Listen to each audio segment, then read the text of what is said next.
Bonjour à tous, aujourd'hui une petite vidéo qui va concerner les subordonnées relatives. Je fais cette vidéo suite à une demande et donc je m'exécute avec grand plaisir. Alors, une subordonnée relative, qu'est-ce que c'est? C'est déjà une subordonnée, donc on peut dire qu'il y aura un prénom relatif juste avant, et qui va permettre de compléter un nom. C'est-à-dire que ça va nous donner une information sur le nom. Alors, vous voyez derrière moi, j'ai déjà écrit deux phrases. La première, le chat que tu as récupéré est mignon. La deuxième, la femme à laquelle je pense est très douée. Dans ces deux phrases, j'ai une subordonnée relative. Dans la première, ma subordonnée relative, c'est que tu as récupéré. Dans la seconde, c'est à laquelle je pense. Comment je sais que ce sont des subordonnées relatives? Comme j'ai dit, ça complète un nom. Ici, dans ces deux cas, ça complète dans le premier cas le nom chat et ici le nom femme. Ça me donne une information supplémentaire. Là, je sais que c'est le chat que j'ai récupéré et ici, c'est la femme à laquelle je pense. Donc, ça me donne une petite précision. Premier élément. Deuxième chose, du fait que ça complète le nom, c'est donc un complément du nom, ça veut dire que je peux supprimer cette phrase, cette subordonnée, sans modifier le sens de ma phrase. Si j'enlève ce morceau-là, ça fait le chat est mignon. Ma phrase a encore un sens. Et ici, la femme est douée. Ma phrase a toujours un sens. Donc, c'est bien que c'est une subordonnée relative qui joue le rôle de complément du nom. Alors, comme je dis, je vous ai dit tout à l'heure, ça sera introduit par un pronom. Alors, les pronoms les plus courants, c'est qui, que, dont, où. Et parfois, on peut avoir comme ici l'exemple, vous allez voir à laquelle, à lequel, auquel, au féminin, au masculin. Lesquels aussi, si c'est au pluriel. Et sur ces subordonnées, on va parfois vous poser une question sur la fonction grammaticale du pronom. C'est-à-dire qu'on vous demande quelle est la fonction de que, quelle est la fonction de à laquelle. Ça, c'est pas toujours très clair comme élément. Et bien là, mon astuce, c'est vous inverser entre guillemets votre phrase. Vous commencez votre phrase avec ce que vous avez là, et ça va amener forcément une question. Je reprends mon exemple. Le chat que tu as récupéré est mignon. Et bien si je commence par tu as récupéré, j'ai récupéré quoi? J'ai récupéré un chat. Et vu que vous posez la question quoi, ça veut dire que le pronom que joue, et là écoutez bien, c'est la petite subtilité,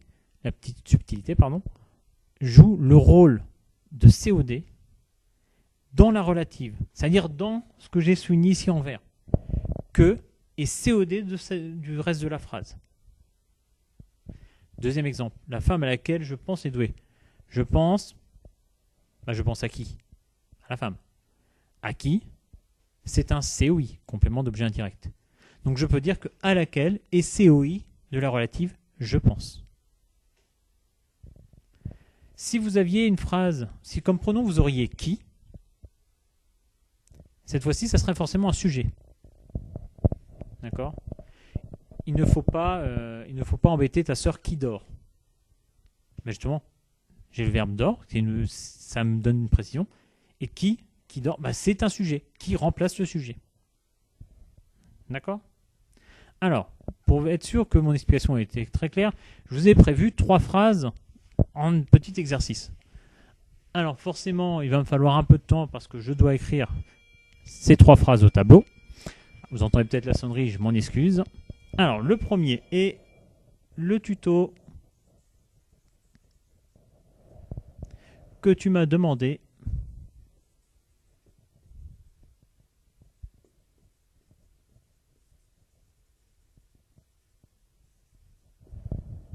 est disponible.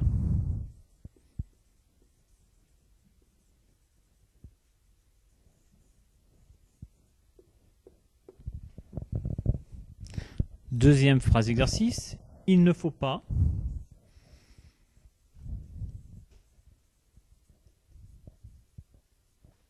réveiller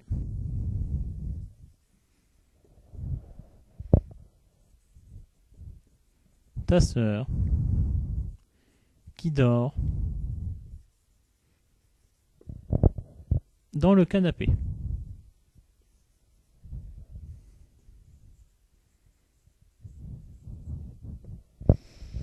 Et enfin, troisième exercice, troisième phrase d'exercice, les voisins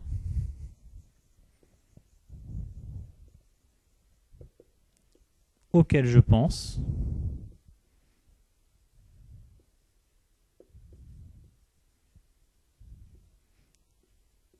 sont polis.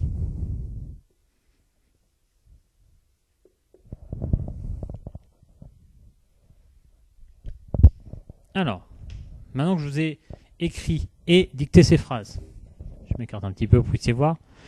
Je vous laisse le temps soit de les réécrire, soit de mettre en pause et de les étudier. Et je vais entamer avec la correction. C'est bon, vous avez réussi à mettre en pause, vous les avez écrites, vous avez fait votre idée, à savoir où était la subordonnée relative et quelle était la fonction du pronom relatif. Non, pas encore, allez. Pas très difficile. On est parti pour la correction. Je prends la première phrase. Le tuto que tu m'as demandé est disponible. Mon pronom relatif, il est là. Que. Et on voit bien que ici, ma subordonnée relative, elle est jusqu'à demander. Pourquoi? Parce que si j'enlève ça, ça fait le tuto est disponible. Ça a toujours du sens. Et ça précise bien le nom tuto. Et maintenant, que fait que? Eh bien, j'inverse ma phrase. Tu m'as demandé quoi? Bah, dans cet exemple-là, que est COD de la relative.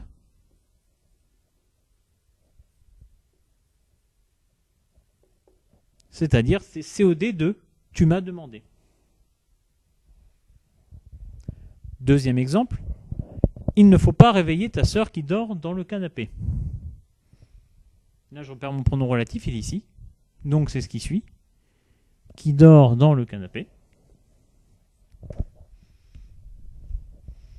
Et là, si je dois reformuler, ça saute aux yeux. Qui dort dans le canapé? Réponse, ta sœur, qui a une fonction sujet.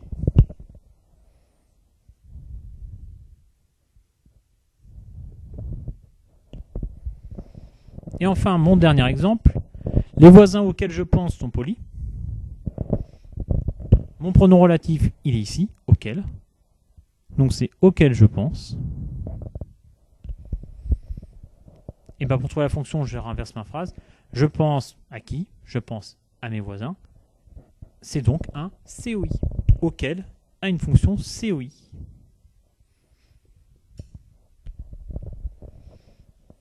D'accord? Alors, petit résumé avant de boucler cette vidéo. Donc, les subordonnées relatives apportent une précision sur un nom. Donc, elles suivent le nom qu'elles précisent. Ici, vous avez, ici, ça précise tuto, ici, ça précise sœur, et ici, ça précise les voisins. Je peux supprimer cet élément sans que ma phrase ne perde de sens. Et si on me demande la fonction du pronom relatif, bah je prends ce qui est écrit après le pronom relatif et je regarde ça me demande quoi comme question. C'est-à-dire qu'ici, tu m'as demandé quoi? Ok, si j'ai le quoi, c'est que c'est un COD. Si j'avais à quoi, à qui, c'est que c'est un COI. Si c'est dans cet exemple-là, pardon, je bafouille un peu. Qui dort dans le canapé? À la limite, j'ai déjà ma formulation qui est telle qu'elle. On sait que c'est un sujet, parce qu'on cherche une personne, donc un sujet. D'accord? Bon, en tout cas, j'espère avoir été clair pour tout le monde, et je vous souhaite de bonnes fêtes de fin d'année, parce que je ne sais pas si je referai une vidéo aussi là, et je vous dis à très bientôt pour une prochaine vidéo.